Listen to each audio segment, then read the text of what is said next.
Greetings. Welcome to So Much to Talk About here at the 2011 NBA Draft. My pleasure to have once again on the show for the second straight year at this wonderful event, Mr. J. Bilas, college basketball analyst for ESPN. Pleasure to have you on once again. Great to be back with you. Thank you.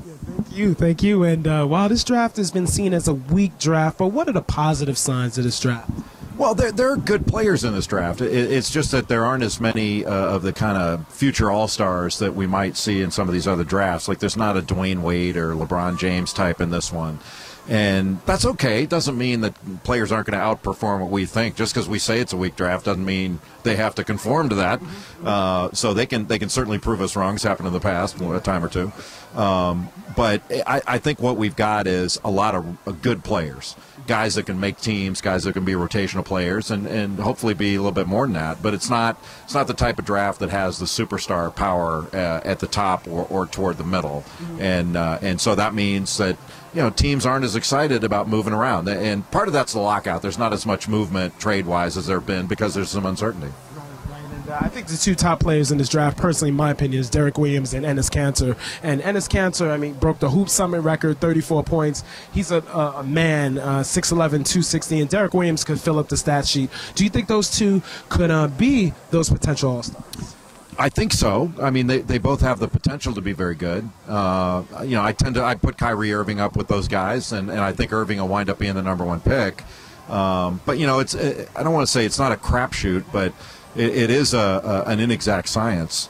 The kid from Lithuania, Jonas Valanciunas, a lot of people think he could wind up being the best player of this whole draft, but you don't really know. We thought that. I remember watching in 2003, watching Darko Milicic work out, and I thought, this kid's unbelievable. He's just 18 or 19 years old. He's barely shaving, and he had a skill level that was off the charts. But, in 5-on-5 games, he didn't turn out to be what we kind of projected him to be. Also playing under Larry Brown, that didn't really help, because he's not really for young players. Yeah, but he only played for Larry Brown for a short time. He's had plenty of time to prove himself. And I guess what I'm saying is people make mistakes. And wherever these guys are drafted, they have to play their way into who they're going to be anyway.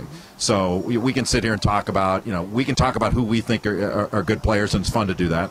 And then GMs, front office people, they draft, and they've got skin in the game, but they don't determine how well the players determine how well they do, and nobody else. And where they get drafted isn't going to stop them, and where they what we say isn't going to stop them.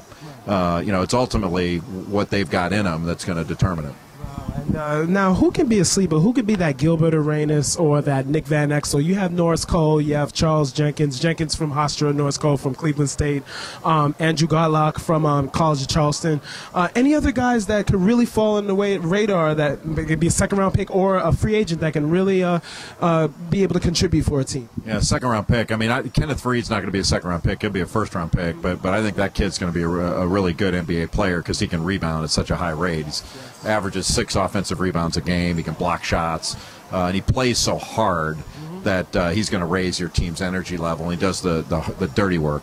So he's a player. You mentioned Charles Jenkins is a good call.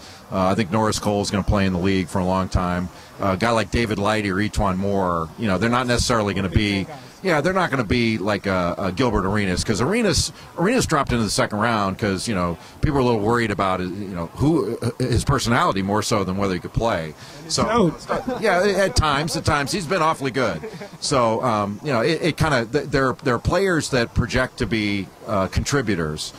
But, I don't know that anybody can usually project, like when Rashard Lewis fell down into the second round, stuff. Yeah, that doesn't happen that often. And there aren't players like that to drop down in the second round this year. But we'll see. That's part of the fun of this. Wow. One more question for you. Next year, Harrison Barnes is coming back.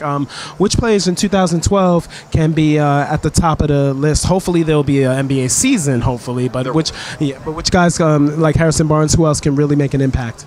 Well, I tend to think that if the draft were held today, and obviously it's not, this draft is held today, but the kid from Kentucky, Anthony Davis, would be the number one pick. He's special, and he just keeps getting better and better, and just the guy oozes talent, and he gets things done out on the floor.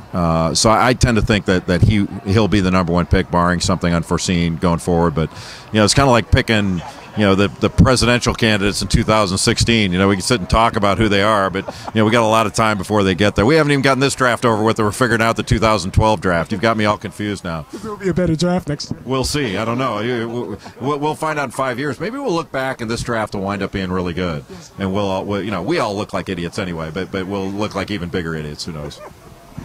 Thank you for your time, Jay, once again, and have a wonderful time at the draft, and thank you.